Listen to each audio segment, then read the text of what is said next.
हिंदू परंपरा में शरद पूर्णिमा का बहुत महत्व है। शरद पूर्णिमा को कोजागरी पूर्णिमा के नाम से भी जाना जाता है।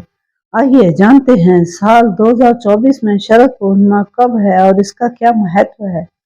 शरद पूर्णिमा को कोजागरी पूर्णिमा के नाम से भी जाना जाता है। इस दिन माता लक्ष्मी और चांद की पूजा की जाती है।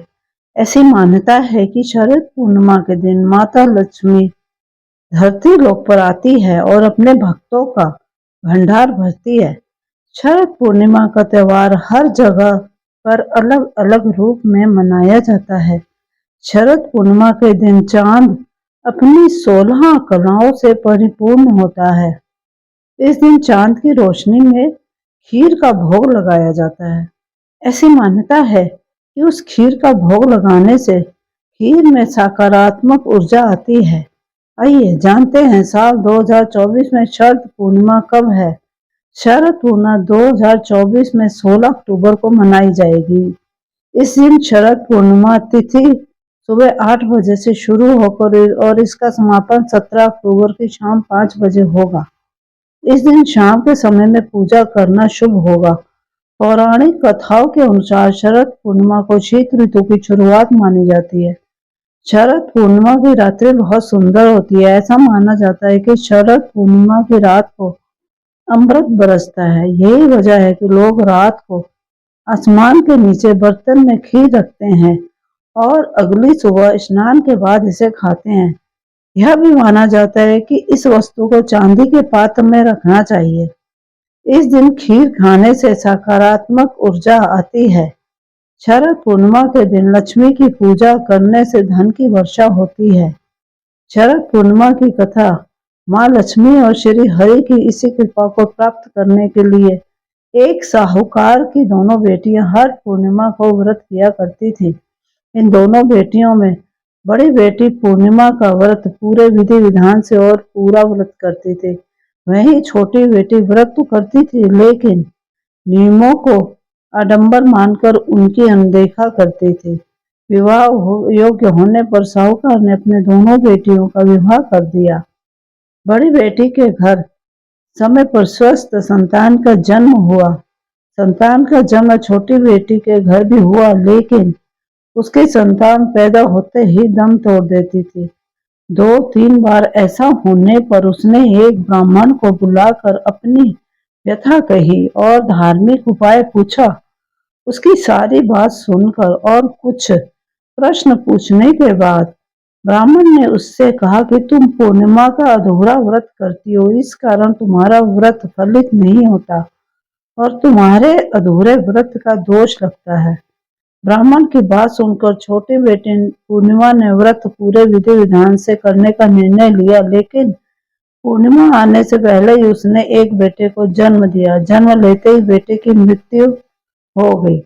इस पर उसने बेटे के शव को एक पीढ़े पर रख दिया और ऊपर से एक कपड़ा इस तरह ढक दिया कि किसी को पता ना चले। फिर उसने अपनी बड़ी बहन को बुलाया और बैठने के लिए वही पीढ़ा दे दिया। जैसे ही बड़ी बहन उस पीढ़े पर बैठने लगी, उसके लहंगे की किनारे बच्चे को छू गई और वह जीवित होकर तुरंत रोने लगा। इस पर बड़ी बहन पहले तो डर गई और फिर छोटी बहन पर क्रोधित होकर उसे डांटने लगी कि क्या तुम मुझ पर बच्चे की हत्या का दोष और कलंक लगाना चाहती हो। मेरे बैठने से यह बच्चा मर जाता तो। इस पर छोटी बहन ने उत्तर दिया, यह बच्चा मरा हुआ तो पहले से ही था। दीदी, तुम्हारे तप और स्पर्श के कारण तो यह जीवित हो गया है। पूर्णिमा के दिन जो तुम व्रत और तप करती हो उसके कारण तुम दिव्य तेज से परिपूर्ण और पवित्र हो गई हो। अब मैं भी तुम्हारी तरह व्रत और पूजन करूंगी।